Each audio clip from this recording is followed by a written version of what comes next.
Now at noon, an event aimed at helping an Arkansas community heal after a deadly mass shooting is underway this afternoon. Plus, President Biden is meeting with victims of the Tops Market mass shooting today. We've got new details about the suspect's trips to the store before the attack. As parents struggle to find baby formula, several community members are stepping up. What one pharmacy is doing at 12:10. And a raccoon versus a Razorback fan. We're catching up with the Arkansas man going viral for his encounter at a baseball game. But first, meteorologist Nathan Scott is here to update us on how things are feeling outside this afternoon. Good afternoon, Mackailyn. We start off the day with a mixture of sun and clouds. Very pleasant this morning. Temperatures drop down into the upper 50s and low 60s. But we've got more clouds headed in our direction.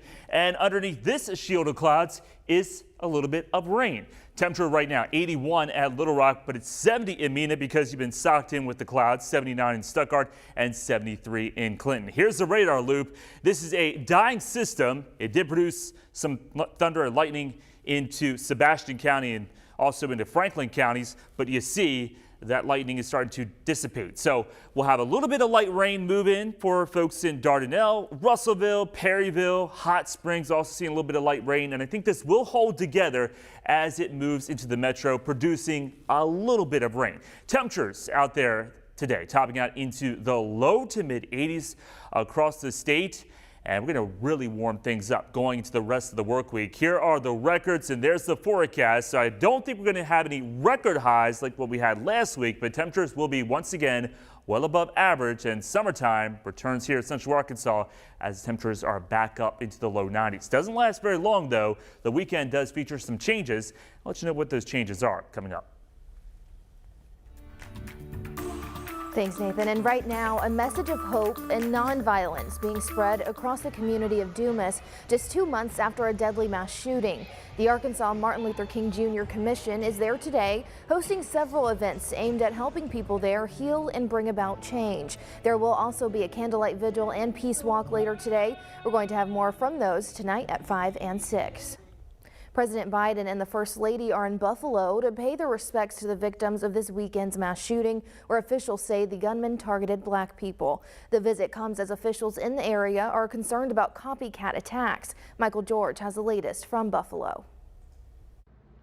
President Biden and the First Lady Jill Biden paid their respects at a memorial outside the Tops grocery store in Buffalo, laying flowers where 10 were killed and 3 injured in Saturday's mass shooting. The pain and anguish those families in Buffalo feel. You feel like you're pulling into a black hole inside your chest, and everything, you can't, and it's hard. My heart is just torn up. Star Valentino lives in Buffalo. He says the grieving community is leaning on each other. The message I'd like to get to the community is let's all come together and continue to spread love and kindness. The suspect pleaded not guilty to a murder charge and is being held without bail.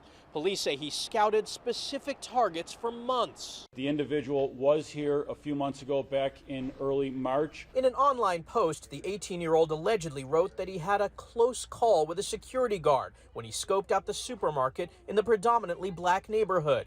Officials are now concerned about copycats. We have been made aware of many social media posts going around with possible threats. FBI investigators say they're working as quickly as possible to process the scene so that the community, which relies so heavily on the grocery store, can access it again. Michael George, CBS News, Buffalo. We're going to have more from the president's visit at 5 and 6. The attack at the Top supermarket comes amid a steady rise in hate crimes nationwide. According to the Department of Justice, there were under 6,000 hate crimes in 2015. That number rose to more than 8,000 in 2020. And news of mass shootings across the country over the weekend are tough to hear and process. That's why mental health experts are offering some advice on how to deal with what happened. Isis Petway is a mental health therapist at UAMS. She says there's 3 steps to cope. First, understand what happened, but don't overdo it. If it feels like too much, it's okay to take a break. And lastly, talk through what you're feeling with someone else. It's very important to be aware of what your body is telling you and how to check in with yourself. And very important to understand how you can manage and cope in times like these. We've got more resources for those who need it in the web article for this story on thv-at-noon.com. Turning now to the ongoing war in Ukraine, where the siege of a steel plant in Mariupol appears to be coming to an end. The facility has endured heavy bombardment by Russia for more than 2 months. Deborah Pata has the latest for us this afternoon. The Russian military took the wounded Ukrainian fighters to territory it controls. A prison exchange is being negotiated while rescue attempts continue for those still underground. As Mariupol falls, defiant Ukrainian soldiers celebrate a victory to the north with a bold video announcing, "We've reached the Russian border, Mr. President." They've recaptured much of the land surrounding the second largest city of Kharkiv. But it's still tense. Ukrainian soldiers demand proof of this man's identity, suspicious of everyone. Russian troops got to within less than a mile here in Derhachi. Despite their retreat, they can still inflict terrible damage. This cultural center, used as a distribution hub for humanitarian aid, was hit twice in the past week, Mayor Vyacheslav Zadorenko tells us. And the situation remains critical in 4 nearby villages under Russian control. They say they're liberating us from the Nazis, the mayor said, but in reality, they're liberating us from the peaceful life we used to have. And that peace is still under threat. We've been hearing artillery all morning. They've pushed the Russian forces back, but clearly not enough. The surreal sight of war in suburban backyards remains as Ukrainian tanks rush to reposition themselves. And the hills reverberate with the grief of women whose men died defending their country. This is no military funeral. Yulia Loseva's husband was a 38-year-old truck driver who'd never fought in his life. As for Kharkiv, people are slowly coming home, but it's going to take a while for the city to return to normal. Deborah Pata, CBS News, Kharkiv, Ukraine. And new at noon, anybody 5 or older can now get a booster of the Pfizer vaccine 5 months after getting their first 2 shots. This morning, U.S. officials authorized the additional shot under an emergency use authorization. The decision now falls to the Centers for Disease Control and Prevention on whether to formally recommend the vaccine for that age group. They're scheduled to meet on Thursday. And in other news, a baby formula manufacturing plant, which has been closed for months, may soon be back up and running and eventually help with the ongoing formula shortage. This week, the FDA gave Abbott the green light to reopen its baby formula plant, which has been closed since February due to safety concerns. The agency must first approve some safety changes before operations resume. If the plant can open soon, Abbott could have formula in stores in 6 to 8 weeks. As for the ongoing shortage, experts say it could be mid-July before the supplies are back to normal. And unfortunately, some families here in Arkansas can't wait that long. As HV11's Mercedes McKay shows us, community members are stepping in to help. Thinking about a mom trying to go to all these different stores just to get there and be disappointed that they don't have what you're looking for. Callie Bench knows that's a reality for many moms right now as the baby formula shortage hits close to home. I look on Facebook and every other post was somebody trying to find the specific formula for their baby. So Bench decided to use that same method through her pharmacy to help moms get the food they need. I just decided just to go on there and be like, hey, y'all can use this as a drop-off spot if y'all like.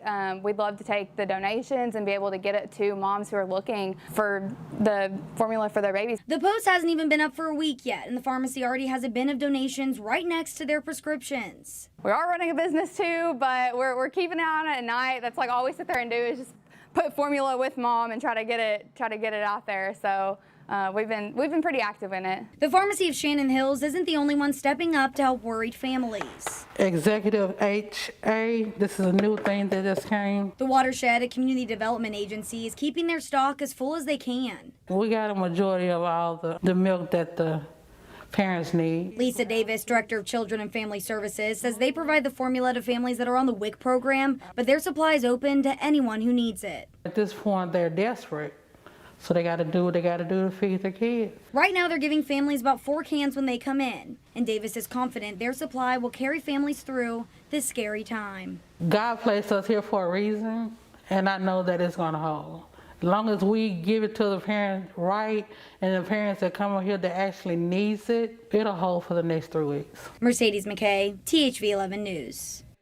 You can comment on the Pharmacy of Shannon Hill's Facebook post if there's a certain formula you need or if you want to drop off some. And the watershed is open Monday through Friday from 8:30 a.m. to 4 p.m.